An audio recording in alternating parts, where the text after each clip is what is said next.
দুর্গাপূজার মহানবমী আজ। এদিন বলিদান ও নবমী হোমের রীতি রয়েছে।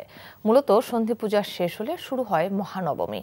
হিন্দু পুরাণ মতে মহানবমীর দিনে যজ্ঞের মাধ্যমে দেবী দুর্গার কাছে আহুতি দেয়া হবে। ২৮টি বেলপাতা, আম কাঠ, ঘি দিয়ে এই যজ্ঞ অনুষ্ঠিত হবে। সকাল থেকেই বিহিত পূজার মাধ্যমে শুরু হয়েছে মহানবমী।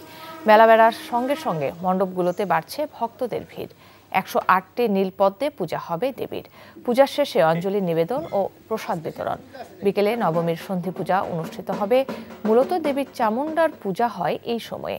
১০৮টি মাটির প্রদীপ জ্বালিয়ে ও ১০৮টি পদ্মফুল নিবেদন করা হয় দেবীর চরণে। কাল বিজয়া দশমীতে বিসর্জনের মধ্য দিয়ে দেবী দুর্গাকে বিদায় জানাবেন সনাতন ধর্মাবলম্বীরা।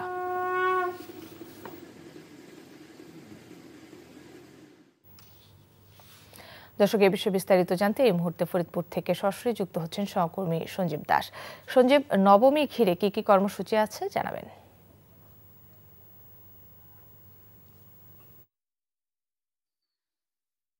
আমি এই মুহূর্তে দাঁড়িয়ে আছি ফরিদপুর শহরের নন্দালয়ে, যে পারিবারিক ঐতিহ্য এবং ঐতিহ্য নিয়ে যে কয়েকটি পুজো অনুষ্ঠিত হয় তার ভিতর নন্দালয় শহরের অন্যতম একটি পূজা। এখানে এখন এই মুহূর্তে মহানবমীর মহাস্নান পূজা অনুষ্ঠিত হচ্ছে এবং এই মহানবমীর পূজার যে শুরুটা হয়েছিল গতকাল বিকাল ৫টা ৪৫ সন্ধি পূজার মধ্য দিয়ে, যেটা অষ্টমী তিথির শেষ ২৪ মিনিট এবং নবমী তিথির শুরুর ২৪ মিনিট। সেখানে এই ৪৮ মিনিটে সন্ধি পূজা অনুষ্ঠিত হয়। সেখানে দেবী চামুণ্ডা রূপে মহিষাসুরকে বধ করেছিলেন এবং তার মাধ্যমে ধর্মের যে বিজয় সেখানে সূচিত হয়। এবং আমরা দেখেছি যে আজকে সকাল থেকেই মহানবমীতে কল্পরম্ভ পূজা, মহাস্নান, এরপরে বিহিত পূজা এবং সবচেয়ে গুরুত্বপূর্ণ যে পূজাটি রয়েছে সেটি হোম যজ্ঞ, যেখানে ২৮টি বেলপাতা এবং ২৮টি জগডুমুরের কুশি, শাল কাঠ, বেল কাঠ এবং ঘি দিয়ে সেই হোমযজ্ঞ এখানে অনুষ্ঠিত হবে। তারপরেই কিন্তু রয়েছে দেবীর আরো কিছু পূজা, সেগুলো পুরোহিত এক এক করে সম্পন্ন করবেন। আর এই নবমী তিথি শেষ সময় কিন্তু সন্ধ্যা ৭টা ১ মিনিটে।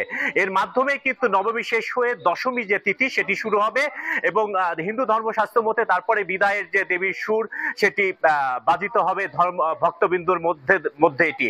আমরা দেখেছি যে প্রতিটি মণ্ডপেই কিন্তু উলুধ্বনি, শঙ্খধ্বনি, শাঁখের ধ্বনির মধ্য দিয়ে নবমী তিথির এই পূজা আজকে সকাল থেকে মণ্ডপগুলোতে অনুষ্ঠিত হচ্ছে এবং পুজোকে নির্বিঘ্ন করতে আইন শৃঙ্খলা ব্যাপক তৎপরতা অব্যাহত রয়েছে এমনটাই আমরা দেখেছি।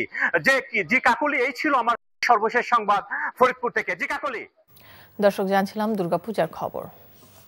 বান্ডেল থাকলে প্রতি সেনমানিতে টাকা বাঁচবে।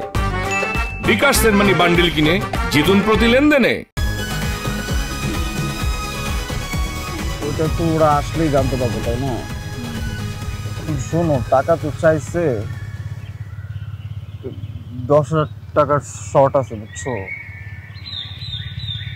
ধন্যবাদ। কত টাকা শর্ট পড়ছে সেটা বল। ১০,০০০ টাকাই শর্ট আছে। আচ্ছা, সেটা মাথা ছুঁয়ে বলো। মাথা কি হলো? চুপ করে আসছো কেন?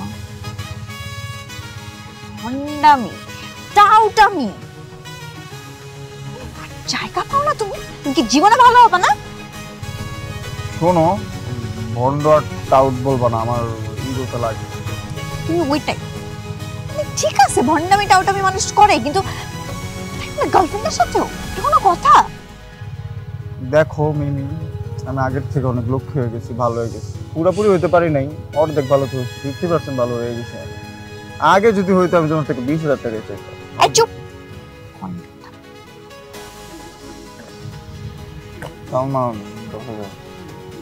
ঠিকভাবে বলো, কত টাকা শর্ট পড়ছে? ৫,০০০ টাকা লাগবে।